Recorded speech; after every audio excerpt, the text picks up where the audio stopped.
Hello students. Gradually we have moved from session 1. Even before that, when I gave you the introduction. Today we are at session 10. It means we are there almost to complete 25% of this book. Though I say there are 46 sessions, but in fact if you just see a few exercises there in between the sessions, so I consider like there are around 40 sessions overall which we need to discuss and then do rest of the exercises and certain other things. So we will complete at least 25% of the book today. I suggest once you complete these 10 sessions and the exercises after them, revise the whole lot and analyze yourself. Where do you really stand? Have you gained a few words? Do you know 500 more words than you earlier did not know? If it is yes, it's worth watching more videos and then spending time and then learning more. And I assure you, after that, after these 10 sessions and revision everything, you find things that easy, then the words are clicking, you can notice the word and then you find that it is improving after that. Let's begin the session 10 today and see what it talks about.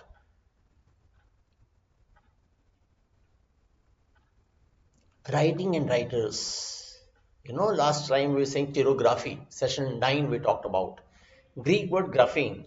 The Greek word graphene, to write, we were discussing in the last class. We discussed graphene is to write. Okay, source of many words in English. Okay, what all words we know that the graphologist, we have discussed about this, graphologist analyzes handwriting. The term combines graphene and we know the word logos, logy is science. So graphene and logy becomes graphology हो जाएगा, the study. The specialty is graphology हो जाएगा, यानी उसकी जो science है वो graphology आप पढ़ते हैं और फिर ग्राफोलॉजिकल आपके एक्ट हो जाएंगे, ग्राफोलॉजिकल स्टडी हो जाएगी. We say like that is the adjective. Okay, and then chirographer. अब चिरोग्राफर, चिरोपोडिस्ट आपको पता है, आपने पढ़ा था. पॉडियाट्रिस्ट आपने पढ़ा था. अब चिरोग्राफर की बात करता है. We discuss this chirography last time. Chirographer, chiromancer, we studied that. Chirographer is built on graphein, we know this, and chair means hand. Means though chirography may be lost art, chirography is enjoying a revival. The centuries, chirography, sorry, though chirography may be lost art, but calligraphy, now if you can just see the chirography, तो कम ही लोग बात करते हैं, लेकिन calligraphy की जरूर बात करते हैं, जो स्टाइलिश तरीके से लिखना होता है. तो calligraphy is enjoying a revival. For centuries before the advent of printing, calligraphy or penmanship as an artistic expression was practiced by monks. Okay, now advent अगर आप देखिए, advent का मतलब normally हम लोग कहते हैं arrival, but your advent नहीं, गांधी का advent. Advent मतलब you can just see the word, the arrival of a notable person or thing. बहुत important चीज या बहुत important person का जब कोई arrival होता है, गांधी का arrival at Champaran was an advent of Gandhi. Okay, that भी एडवेंट होता है. The advent is of A notable person और ए नोटेबल थिंग हो जाता है. यानी एडवेंट ऑफ प्रिंटिंग, नेचुरली जब प्रिंटिंग आई होगी तो सब कुछ बदल गया होगा ना, तो उसके लिए एडवेंट, अराइवल नहीं, एडवेंट लगाना जरूरी है. Penmanship, the art of skill, art और skill of writing by hand, you know this, जिसको हमने कैलीग्राफी बोल रहे हैं, उसी को हमने क्या नाम है, पेनमैनशिप भी बोल रहे हैं. एंड मंक तो यू नो वेल, जिसे बौद्ध भिक्षु बोलते हैं, जिसको हमने हर्मिट भी बोला, जिसको हमने असेटिक भी बोला. तो मंक्स नॉर्मली यूज करते थे इस पर्टिकुलर स्टाइल को, कैलीग्राफी को. आज भी आपके कॉलेज के, स्कूल के सर्टिफिकेट्स पर जो लोग लिखते हैं वो कैलीग्राफिस्ट ही तो होते हैं. A calligrapher is called upon, जो मैं भी बात कर रहा था, a calligrapher is called upon to design and write announcements, place cards, etc. as a touch of elegance. Adjective is calligraphic. Calligraphic style हो गया, calligraphic एक्टिविटीज हो गई, कैलीग्राफर पर्सन हो गया, कैलीग्राफी जो है उसका नाउन हो गया. कॉल्ड अपॉन आपको याद करना है, जो मैंने मार्क किया specially. Called upon means to ask formally for someone to do something. called upon होता है. The ministers called upon the prime minister, मतलब उनके पास गए कोई गुहार लेकर कि जी हमारा ये काम करो, तो called upon हो जाता है. तो called upon is that only. See, these are the root words which we really need to work, that we will talk about sometime later. On board I will teach you. Here I am not going to teach this. ये तो सिर्फ मैं आपको videos बना रहा हूँ सिर्फ आपके लिए, वर्ड पर मेड इजी के लिए. But that I will talk about this root words. On board I will like make videos for that as well. तो कॉल्ड अपॉन है, कॉल्ड अपॉन करना मतलब किसी से कुछ हेल्प मांगने चले जाना होता है, वो आपके लिए करता है तो कॉल्ड अपॉन होता है। इसका मतलब कैलीग्राफर को भी हम बुला लेते हैं कि सर आइए जरा हमारी हेल्प करिए, अच्छे हैंड राइटिंग में लिख दीजिए। Then calligraphy combines graphein and this thing, हाँ now very good. Calligraphy is the word has come from the word kallos. Kallos का मतलब ब्यूटी होता है, ऑब्वियसली ब्यूटीफुल हैंड राइटिंग है, तो calligraphy you etymology means beautiful hand writing हो गया। Now you know this, आपको ये याद रखना है कैलॉस मतलब ब्यूटी है। नो व्हेन कैलॉस एक ब्यूटी होती है, इसके ऊपर स्टार मार्क करके उसने एक अच्छा एक्सप्लेनेशन दिया। एन एंट्रेंसिंग वर्ड, एंट्रेंसिंग मतलब fill with wonder and delight, cast spell on, जो मतलब एकदम आपके ऊपर आपको सम्मोहित कर दे। An entrancing word that also derives from kallos is callipygian. ये एक ऐसा वर्ड है जिस पर आपका ध्यान चला ही जाएगा। Callipygian is the word. The adjective describes a shapely और attractive rear end. A person और so endowed combining root is pyge और बटक्स, यानी जिसकी हिप्स प्रॉपर तरीके से, जिसे बट्स जो है उसके प्रॉपर शेप्ड हैं, और उससे भी ब्यूटी जज होती है, you can very well understand. तो यानी जिसकी लुक्स पीछे से भी देखने में बहुत अच्छी हो, जिसका रियर एंड अच्छा हो, तो उसको फिर हम क्या बोलेंगे, कैलिफेजियन बोल जाएंगे। यानी ये ऐसा वर्ड है जो एकदम से आपको स्ट्राइक करेगा, कैलिफेजियन है। कैलिफेजियन में भी वर्ड वो बता रहा है, कैलॉज आ जाता है, और जो हमारे पास वर्ड है पाइची, वो जो है बटक्स को बताता है, हिप्स को बताता है, तो कैलिफेजियन वर्ड बन गया। That's what is trying to tell us. Okay, rear end हमने, रियर व्यू होता है, आपको पता है रियर व्यू मिरर होता है, तो रियर एंड का मतलब हो गया बैक साइड, द बैक और hind most part of something. तो ह्यूमन का हाइंड मोस्ट तो उसके हिप्स ही होते हैं, तो इसलिए बता रहा है। और एंडोर्ड का मतलब होता है हैव फिजिकल फीचर्स और specified size. She is very well endowed means जो डायमेंशंस में हम कहते हैं कि ऐसे ब्यूटी में होना चाहिए, उसके एग्जैक्टली वैसी रियर लुक्स हैं, तो वहां पर उसने वर्ड निकाला, कैलिफेचियन हो जाता है। Okay, now we can see another word. If a word exists for artistic handwriting, so there must be opposite for bad handwriting, scrawly handwriting, illegible handwriting. Scrawly का मतलब जिससे आपने जबरदस्ती घसीट के लिख दिया, स्क्रॉली। जब मैं कई बार ये अंडरलाइन करता हूँ तो ये थोड़ा सा स्क्रॉलिंग हो जाती है, स्ट्रेट नहीं आती, स्क्रॉली है। तो लिखा है स्क्रॉली में राइट इन ए हरीड और careless way.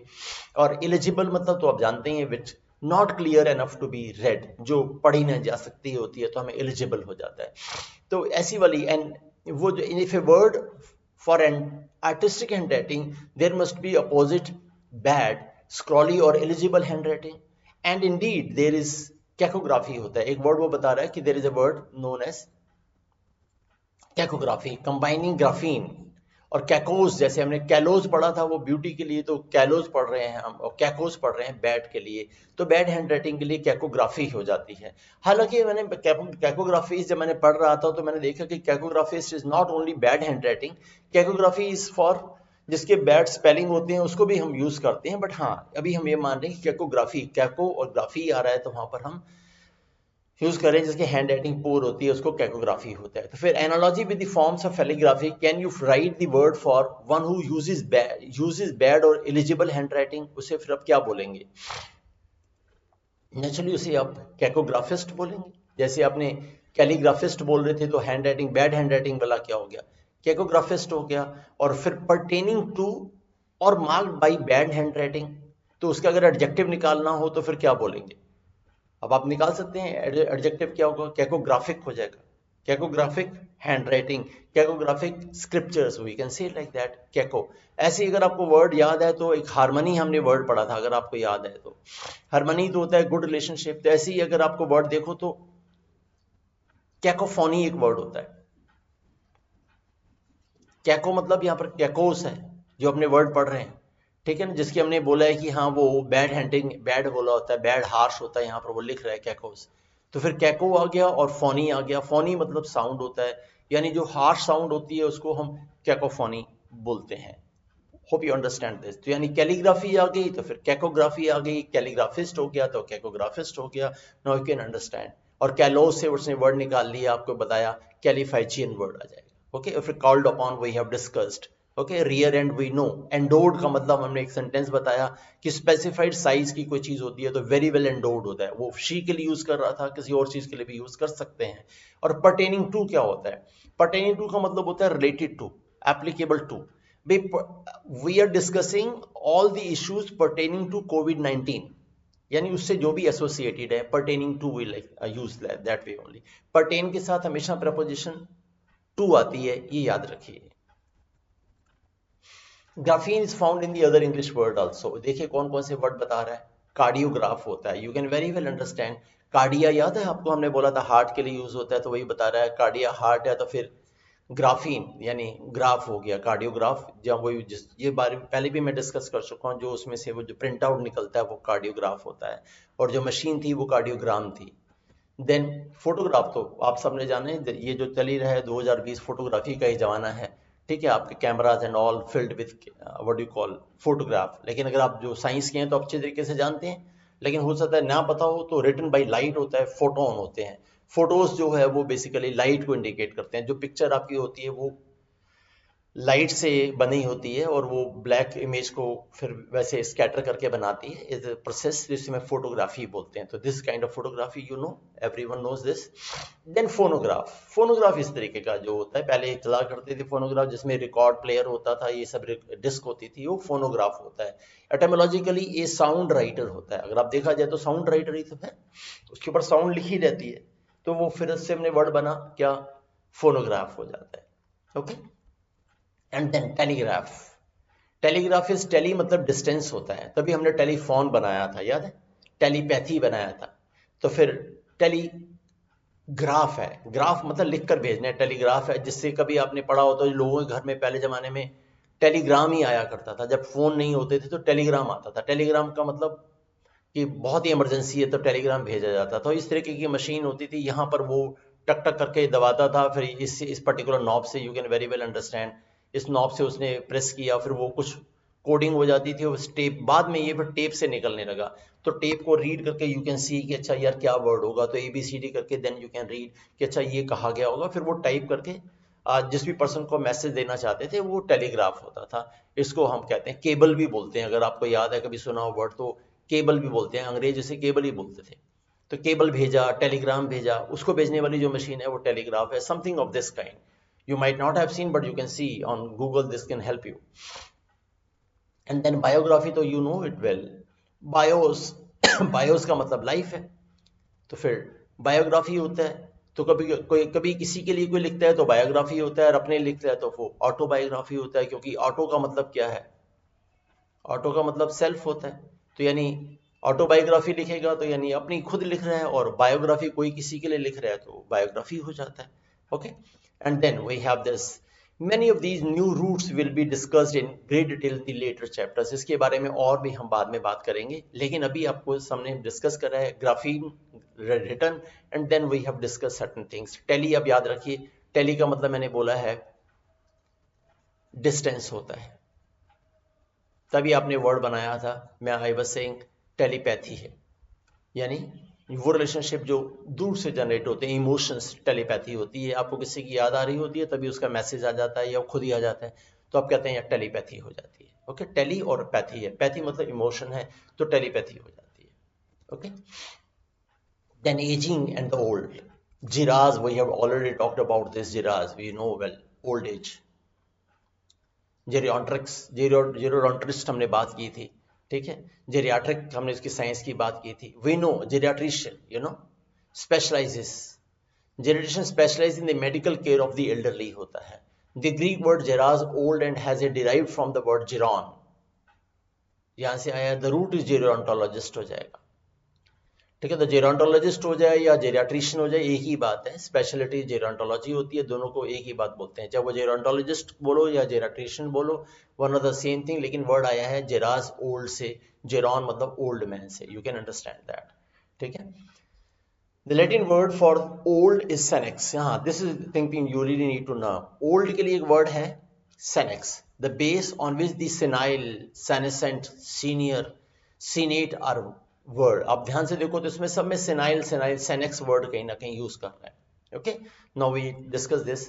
Senile, showing signs of physical and mental deterioration that generally marks very old age. Deterioration तो you can understand, deteriorate हो जाता है gradually, खराब होना होता है, becomes progressively worse हो जाता है, that it deteriorate होता है. I was saying that the condition of the patient is deteriorating. The atmospheric like environmental pollution situation is deteriorating. यानी ग्रेजुअली धीरे धीरे धीरे कर खराब हो रही है। तो वहाँ सेनेलिटी होती है, जब बुजुर्ग आदमी हो जाता है तो वो कमजोर हो जाता है, बीमारी नहीं होती लेकिन हाँ चलने में दिक्कत हो रही है, वो सब सीढ़ियाँ नहीं चढ़ सकता, तो वो सेनेलिटी होती है, इतना कमजोर हो जाता है। Showing science of physical and mental deterioration, याद भी नहीं रहता कई बार, तो वो जो है सेनाइल हो जाता है। Person is senile, senility is the kind of you can say, उसकी जो स्टेज है उस सेनेलिटी की हो जाती है। The noun is senility I was talking, and then senescent हो जाता है। सेनेसेंट का मतलब हो गया यानी यानी वो ग्रोइंग ओल्ड है। तो जैसे सेनेसेंट होता है तो वैसे आपने एडोलेसेंट पढ़ा है। एडोलेसेंट का मतलब growing into an adult, you can very well understand. And convalescent बड़ा इंपॉर्टेंट वर्ड है, याद रखिए। कन्वलेसेंट का मतलब होता है ठीक हो जाना, कन्वलेसेंट स्टेज हो जाती है, ठीक है, तो यानी हेल्दी अगेन होता है। एंड देन ऑब्सोलेसेंट, अगर आप देखोगे तो यहाँ पर वर्ड ऑब्सोलीट आ रहा है, यहाँ पर देखिए ऑब्सोलीट आता है, और स्पेलिंग याद रखिए ऑब्सोलीट के, कई बार मैं लिखवाता हूँ क्लास में, ऑब्सोलीट होता है, लोग इसको लिख रहे हैं ऑब्सोलीट, बोलते हैं पी से हैं कई लोग, लेकिन ऑब्सोलीट वर्ड है, याद रखिए। तो ऑब्सोलीट मीन्स ऑब्सोलेंस से, यानी द नाउन इज तो अभी इसका सेनेसेंट का अगर नाउन निकालोगे तो फिर सेनेसेंस हो जाएगा, यू कैन अंडरस्टैंड, ठीक है। तो यानी सेनेसेंट हुआ ओल्ड वाला, एंड एडोलेसेंट हुआ जो एडल्ट हो रहा है, कॉन्वेलेसेंट जो हेल्दी हो रहा है, और ऑब्सोलेसेंट का मतलब जो ऑब्सोलीट हो रहा है। फिर सेनेसेंट से नाउन हमने बनाया सेनेसेंस होता है, okay. And then senior, you can very well understand, वो सीनियर है तो अल्टीमेटली भी तो उसमें वर्ड वही सेनेसेक्स वर्ड ही आ रहा है, कहीं ना कहीं सीनियर हो जाता है, फिर यहीं से बनता है सीनियोरिटी होती है। And then Senate.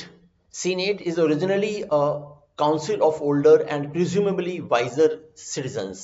Presumably मतलब ये assumed है, as may reasonably be presumed, take for granted है, हमने मान लिया है कि वो सीनियर होंगे। आपने कोई पुरानी कहानियां पढ़ी होंगी, तो राजा जब बड़ा कंफ्यूज हो जाता तो कहता था कि यार किसी समझदार आदमी को बुला के लाओ, तो जहाँ शहर में जो बुजुर्ग आदमी होता था वो बुलाया जाता था, उसके पास लाइफ का एक्सपीरियंस होता था, जो प्रिज्यूमेबली वाइज माना जाता था। तो यानी जो बुजुर्ग है वो प्रिज्यूमेबली वाइज है ना, यहाँ पर हम मान रहे हैं।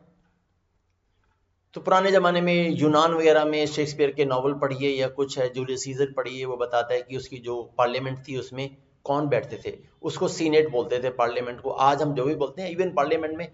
लेकिन यहाँ पर हम कह रहे हैं पुराने ज़माने में जो सीनेट होती थी उसमें हम कुछ लोग मिलकर राज करते थे, तब डेमोक्रेटिक या कुछ और रूल नहीं होते थे, तब एक कुछ लोग मिलकर कम्युनिटी को रन करते थे। लेकिन वो लोग कौन थे? देवर पे सीनियर पीपल। तो वहां से हमने वर्ड निकाला सीनेट आ गया, that is what the word is senate होता है। Senate is a council of older people होता है, you can understand, that is what the senate हो जाता है, ओके, जिसको हम पार्लियामेंट में कह सकते हैं। And that's all we have for session 10। Kindly revise this. Not only 10, kindly revise session from 1 to 10 and then check your growth.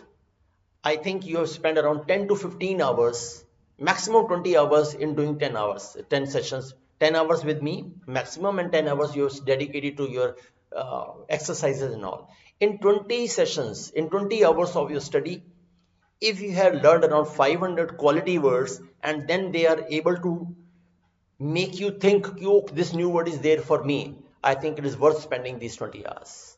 We will do from here onwards another 10 sessions and then make a revision of the whole. Thank you very much, my dear. God bless you.